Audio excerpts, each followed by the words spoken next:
Yeah, my name is Chisco Fauli. I work for TDF.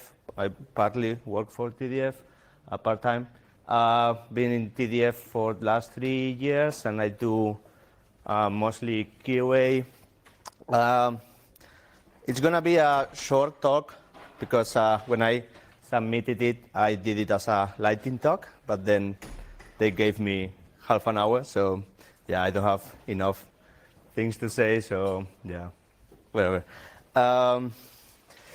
Yeah, so I want to talk about how we try to prioritize bugs in Bugzilla and in LibreOffice project. And the reason I want to talk about it, it's because in Bugzilla, well, in our bug tracker, this is a screenshot I took the other day. So you can put in content how many bugs we deal with every day. So right now we have 72,000 bugs, and well, right now some are still unconfirmed, needs to be triaged.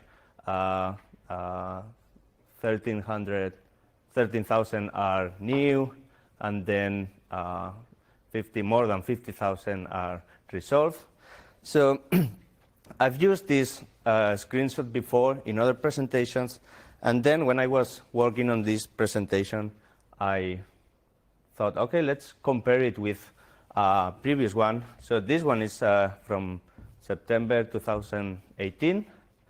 Obviously, the total numbers were less. But what surprised me was that, well, comparing, let's say, 1 year and a half more or less ago and now, we see that the number of new bugs has increased only by 6%. But then it's interesting to see that, well, the number of resolved bugs increased by 16%, and then the verified 68%, and then the total 16%, which is in line with the number of resolved bugs. So yeah, it was interesting to me to see how the new bugs are not increasing that much. But yeah, back to the topic of prioritizing bugs. There's a wait. I think this is not the. Sorry. I'm using the. Sorry. I think I'm using the wrong. Sorry for that.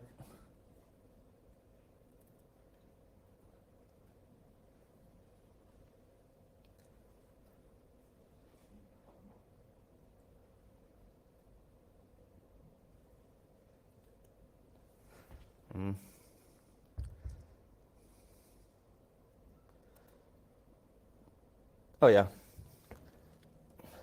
Sorry, I was using the wrong file. So in Bugzilla, we have these 5 categories of or levels of priorities in bugs. So highest or P0 could be crash, loss, data inability to install. And what is important to me is that, well, it affects all or nearly all users and documents. Therefore, we also have high priority category, and it's not as important as highest, but then it's with serious problems and with open certain documents, and then tedious is slow and affects many users. And then we also have these 3 categories. Normally, when a bug is reported, in general, it just goes to medium, and then in a few cases, it just goes to low or lowest. Yeah. So this is from our wiki page. And this is the usual flow when someone is triaging a bug. Normally, we try to follow this. So I don't know if you can read it, but let's say you are triaging a bug. First thing you have to ask yourself is, it's a crash, it's losing data, inability to install. Then if it's yes, then you should, you should ask these questions, like is a, I can read it. Wait, I can. Yeah, so basically, you can ask yourself, does this bug happen very frequently? Does this bug involve major components, or does this bug affect components that affect many users? So basically, this is the way video is not working, it seems. It's not even recording. I don't know, but people on the internet said that it's not. Maybe it's recording, but not broadcasting. I don't know about that, but it says recording there. It's flashing, and that's on your screen, isn't it? I think it's all right. I don't know about broadcasting live. I don't know. Let me check. There's a green light. Yeah? Yeah, but you can see it's from here. Yeah, because this feeds into the FOSDEM thing, but the FOSDEM box has the flashing red recording light, so I think it's fine. Okay. People say so. No. Yeah, so this is basically the flow, the workflow we have been using in QA since the project started. So then I wanted to analyze like how the progress of highest priority issues went in the last years. So this is from the last 5 years, and then back in the time it was around 80 highest priority issues in Baxilla. So then we found out that people, normal users, they were increasing the priority of those bugs, and then we had really high number of priority bugs. So at this point, we decided to create a contributor group, sorry, and then we see that from there, the number of highest severity bugs went down. So at this time, right now it's around 20. So the trend, it's going well. So it should be, ideally it should be 0, but at least the trend shows that it's going down. So sometimes when we are triaging bugs, it's easy to find that it's a crash or it's data loss, but we don't really know, or we didn't know how many users were affected by this bug. So here we have an example. In the ESC meeting, ESC meeting is a meeting we do weekly. Developers, UX, QA, documentation, everyone in the project is participating in this meeting. So we have a section for QA, and then we just say, okay, these are the most pressing bugs or highest priority bugs. So sometimes we found, for instance, this issue here, which at first glance doesn't look like a crash, or it doesn't look like data loss, or it's not affected installation, but then we found that many users were affected by this issue. So if I open it in Baxilla, I see that we have many people in CC, which means they are kind of interested in the issue, and also we had many duplicates for this issue. So that means that we got many reports in Baxilla complaining about this issue. This was for 6.3, released half a year ago. So, yeah, as I said, when you look at this bug, you think it's not, at first glance, you think it's not a highest severity bug or highest priority bug. But then, considering the number of duplicates and the number of people in CC, we decided to put it in as a highest severity bug. So recently, we are also using this, apart from the flow chart I showed you before, we are also using this kind of rules. So basically, we can have two kind of issues or two kind of tickets in Baxilla. Either they are bugs or they are enhancements.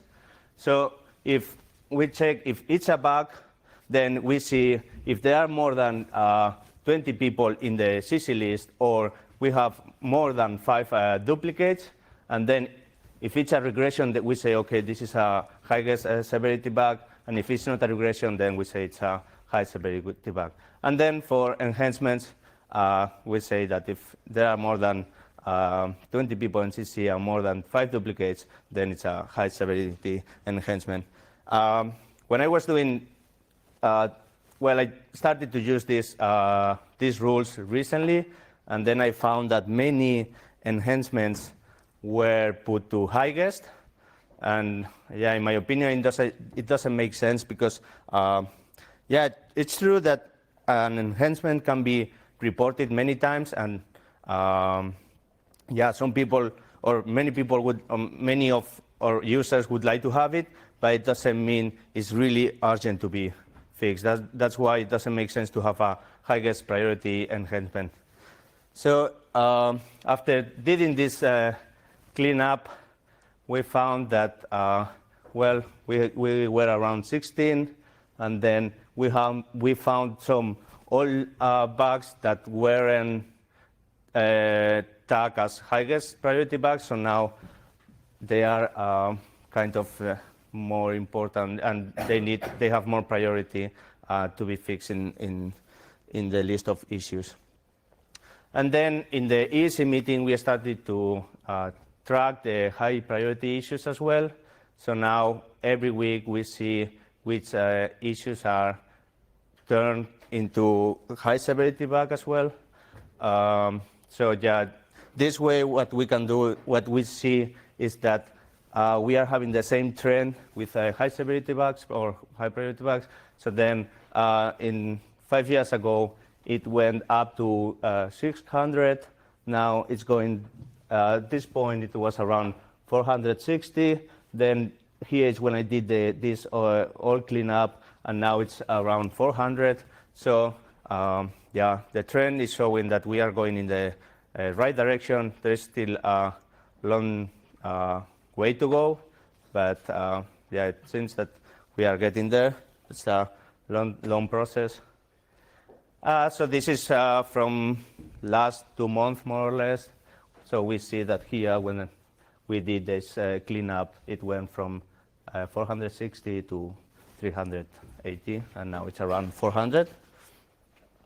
And now this is the current status. Highest priority bugs, it's 22, and high priority bugs, 398. And yeah, we have also this wiki page, which might be interesting to track this kind of issues. So we have a page in Baxilla for the stats. And here we can see, for instance, the list of regressions by number of people in CC, and here the list of regressions by number of duplicates. So for instance, we see that right now the open regression, which is interesting or it's affecting more people based on number of people in CC, is the fonts getting blurred in macOS, and then same for number of duplicates. We have the same problem, macOS both regarding fonts. Those are right now the most, well, based on what users report and what users are interested in, right now these are the two most pressing bugs that should be fixed and as soon as possible. Problem is that it's not that trivial, or no one it's really interested to fix it. So I hope that TDF can tender these problems to be fixed this year. So that's my hope, and putting some pressure there. And yeah, that's basically it. So thank you. And do you have any question?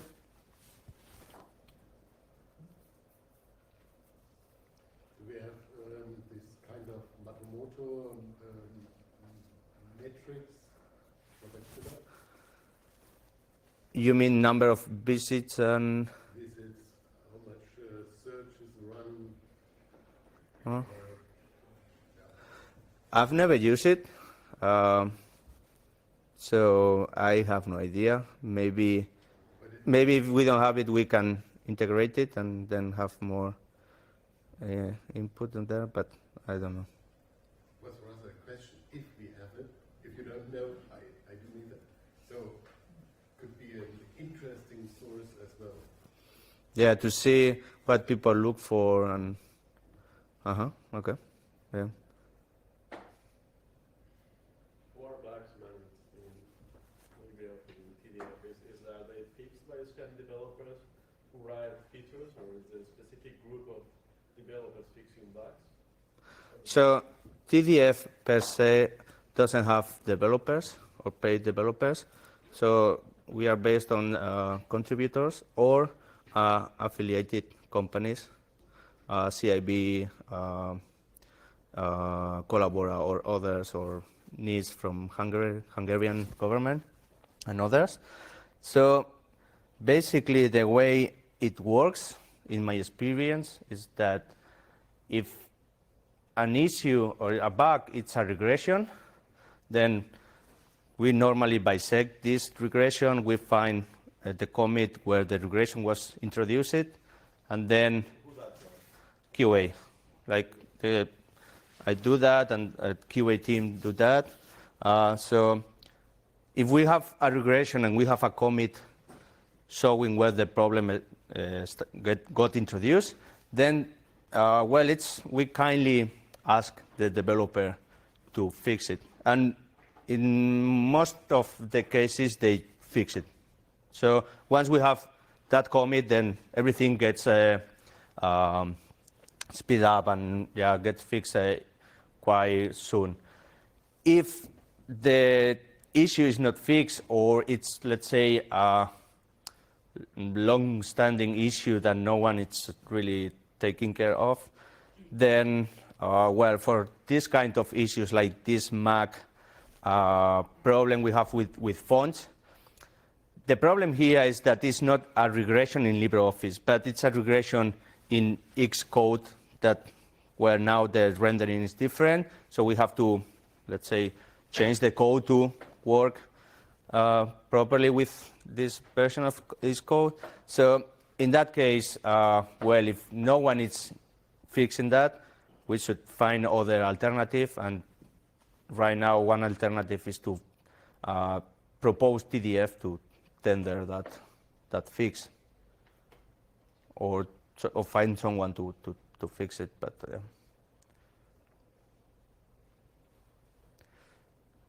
so that's it. Okay. Thank you.